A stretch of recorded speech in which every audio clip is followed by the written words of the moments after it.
আজকে থেকে আমরা দুদিন আমরা মানে দেখাবো কিভাবে ফোকাস করব লেগসটাকে। লেগসের ক্ষেত্রে আমরা যে জিনিসটা করবো, আমরা প্রথমে quads and hamstring and gluteus muscle, এই তিনটা মাসলকে আমরা একই সাথে কীভাবে ডিফাইন করব সেই জিনিসটা আমরা করবো, আপনাকে দেখাবো। এখন আমরা দেখাচ্ছি সে হচ্ছে ডাম্বেলের মাধ্যমে। তবে আপনি চাইলে এটা বারবেলের মাধ্যমে অথবা অন্য কোনো মেশিনের মাধ্যমে আপনি ভেরিয়েশন করতে পারবেন। আমরা ডাম্বেলের মাধ্যমে দেখাচ্ছি এই কারণে, যারা বাসায় বসেও লেগসটাকে ডেভেলপ করতে চায় তারা এই ইয়ের মাধ্যমে ট্রিক্সগুলোর মাধ্যমে উপকৃত হবে। আর যারা ওই পরিমাণ হেভি ওয়েট নেওয়াতে অভ্যস্ত না, তারা যদি ডাম্বেল দিয়ে শুরু করেন তাহলে পরবর্তী তাদের এক্সারসাইজ করতে ইজিয়ার হবে। এখন দেখুন আমরা কীভাবে কম্বিনেশন করে খুব অল্প টাইমের ভিতর শর্টকাট সিস্টেমে মানে স্মার্টলি কীভাবে আপনার লেগসটাকে আমরা ডিফাইন করতে পারি।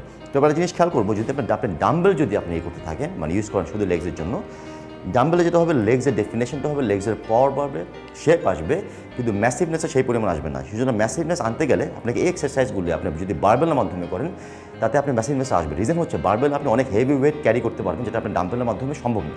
এখন দেখুন এক্সারসাইজটা কীভাবে করছে। ওকে ভাইস, ওকে রেডি, ওকে। এটাকে আমরা বলি হচ্ছে বেসিক সুমো স্কোয়াড। এখন সুমো স্কোয়াডের ছাড়াও আমরা অন্য নর্মাল আমরা এটা মারতে পারি, মানে ডাম্বেল দিয়ে আমরা সুমো স্কোয়াডটা দেখাচ্ছি।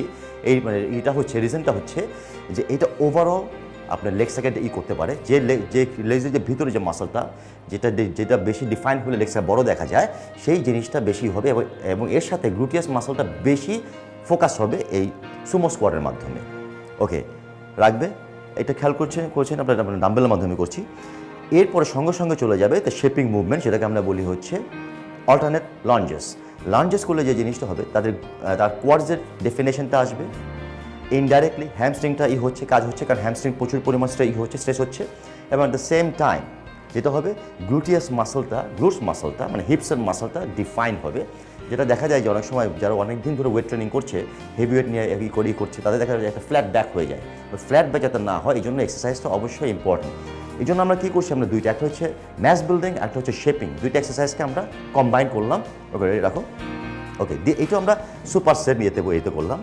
তবে লেগসের ক্ষেত্রে কিন্তু জাস্ট দ্য অপোজিট হচ্ছে এই যে অন্য এক্সারসাইজে ম্যাস বিল্ডিংয়ের সময় দেখা যায় যে আমরা 4 to 5 to 8 রেপিটেশন করছি ম্যাস বিল্ডিং করার জন্য।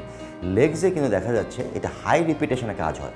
কেন হাই রিপিটেশনে কাজ হয় এটা কিন্তু এখনও কেউ বের করতে পারে না, কিন্তু অবজারভেশন দেখা গেছে যদি 20 রিপিটেশন মানে তখন লেগসে বেশি এটা হয়, মানে ম্যাসিভনেসটা চলে আসে, যেটা অন্য আপার পোর্শনে যেরকম দেখা যায় যে যদি আমরা হেভি ওয়েট নিয়ে কম রেপিটেশন করি তাহলে ম্যাসিভনেস আসে, কিন্তু লেগসে ঠিক জাস্ট দ্য অপোজিট হয়।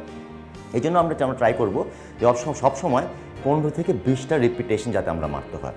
আর স্ট্রেন্থ ডেভেলপ করার জন্য আপনি মাঝে মাঝে হেভি ওয়েট নিতে পারেন, যাতে আপনার লেগসের স্ট্রেন্থটা ডেভেলপ হবে, যাতে পরবর্তীতে আপনি ওয়েটটা আস্তে আস্তে ইনক্রিজ হতে পারবেন। তবে খেয়াল করবেন this is the first part, মানে আমরা দেখালাম দুইটা এক্সারসাইজকে একদিনে কীভাবে করতে হয় সুপারসেনের মাধ্যমে, এবং সেকেন্ড এক্সারসাইজ যেটা আমরা বলবো finishing movement of the legs, সেটা আমরা নেক্সট দিন আপনাকে দেখাবো।